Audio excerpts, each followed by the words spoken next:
तीनों मुनिराजों के चरणों में मेरा त्रयबार नमोस्तु और शुल्लक जी के चरणों में मेरा त्रयबार इच्छामि। गुरुदेव, मेरी शंका यह है कि हम बोलियों के द्वारा जो आरती और शांतिधारा की बोलियों के द्वारा हम मंदिर में दान करते हैं, और आज जो हमने सिंहासन विराजमान भी किया मंदिर में, तो इन सब दान की क्रियाओं के द्वारा हमारे जीवन में क्या प्रभाव पड़ता है और कौन सा दान सर्वश्रेष्ठ माना जाता है? बहुत अच्छी बात। बेटा, अभी आपकी उम्र कितनी है?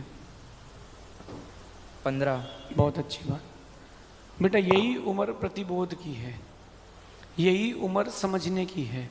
इस उम्र में अगर आपको समझ में आ गया तो जीवन बहुत बड़ा, बहुत सुंदर हो जाएगा। जो भी आपने दान दिया है मंदिर में, बोली के माध्यम से, गुप्त दान अथवा और किसी भी क्रिया में, वो सारा दान आपका जिन शासन की प्रभावना में गया है। अगर कमेटी के लोग उसका दुरुपयोग करते हैं तो उसका पाप उनको लगेगा। जैसे आपने मंदिर में दान दिया शांतिधारा की, अब उस पैसे से मंदिर की रखरखाव की व्यवस्थाएं चलेंगी, और अगर कमेटी के लोग उसके एफडी बना लेते तो उनको पाप लगेगा। अपन ने मंदिर की व्यवस्थाओं के लिए दिए थे। अब आगे चलते हैं। जैसे आपने मंदिर में सिंहासन की स्थापना की, जिसने सिंहासन की स्थापना की है भविष्य में उसको सिंहासन जरूर मिलेगा। जिसने छत्र की स्थापना की है वो भूपति बनकर के त्रिलोक का पति बनेगा, यानी पहले राजा बनेगा, फिर जाकर के तीर्थंकर पदवी जैसी पदवी को प्राप्त करेगा। जो भगवान का अभिषेक करते हैं, पूजन करते हैं, वो पूज्यता को प्राप्त होते हैं, वो निरोगता को प्राप्त होते हैं। ऐसे ही बेटा, और भी प्रकार से जो दान किया जाता है उन सबकी महिमा अपरंपार है। सर्वश्रेष्ठ दान कोई है तो अपेक्षाकृत की बात है। आजकल जैनी व्यक्ति मंदिर में दान करता है, 1 करोड़ की बोली ले लेगा, लेकिन कोई गरीब आ जाए ना बेटा तो उसको धक्का मार के निकाल देगा, उसको एक रोटी नहीं खिला पाएगा। ऐसे लोग मैंने देखे। बेटा, मेरा आपसे कहना है, मंदिरों में दान करना चाहिए, लेकिन जीव दया का भी प्रयास करते रहना चाहिए। धम्मो दया विशुद्धो, जो धर्म दया से रहित है वो धर्म नहीं है, वो धर्म नहीं है।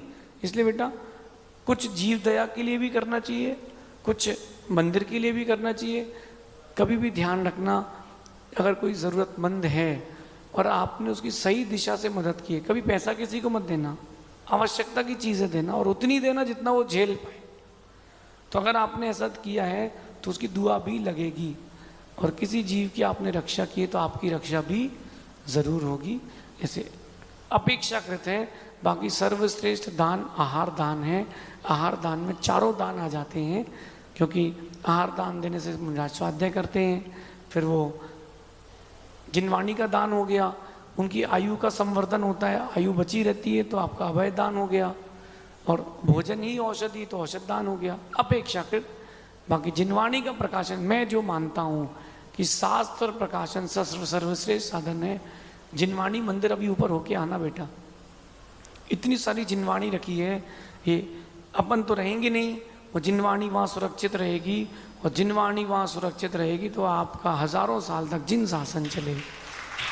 अभी आपके राजस्थान के पूर्व मुख्यमंत्री वसुंधरा राजे जी का जब 24 तारीख को संवाद हुआ था, उनका खबर आई थी, तो उन्होंने क्या बोला था कि आप जगह जगह ताड़पत्रों की स्थापना करा करके ग्रंथों की सुरक्षा कर रहे हैं। इसका मतलब है कि ऊपर शासन प्रशासन को भी पता है कि रिद्धि सिद्धि जैन मंदिर में यहाँ ताड़पत्र ताम्रपत्र में ग्रंथ रखे जाएंगे, ऐसा समझिए। अगले जिज्ञासा